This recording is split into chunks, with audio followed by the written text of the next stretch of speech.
The individuals who do the shorter contracts, we might see them get out and have some issues dealing with their initial application. So many people go into the military and they work with a recruiter, and this isn't all recruiters, but they work with a recruiter who is worried about hitting a quota and kind of pushes it through and just assumes that there's nothing to list or there's nothing there.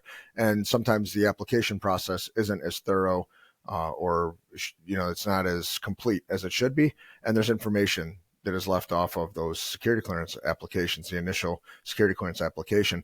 And things like drug use could cause all kinds of problems. So the first issue that it could cause is a Guideline E violation for failing to intentionally or for failing to disclose that information or intentionally omitting information from the application. So the security clearance holder could actually lose their security clearance if that comes up in a later application that the information was missing.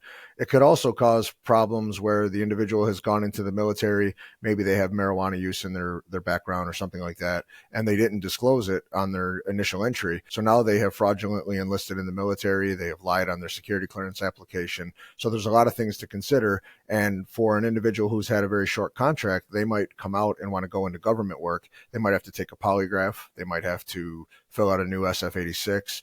There's a lot of different things that could happen there that, they'll be held liable for that earlier omission. So there's ways to get around it. You can do a written self-report and try to correct the issues as quickly as possible before ever being presented with it.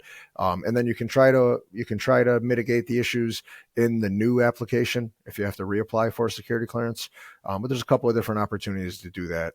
It's probably not a good idea to submit a self-report immediately before getting out of the military because that could trigger an incident report. It could cause an individual to have an open investigation, go into a loss of jurisdiction, could put an individual in a position where it's really hard to find a new sponsor. So in many cases, it might benefit the service member, the veteran, to wait for that new sponsor and then immediately attempt to correct the information that was previously submitted.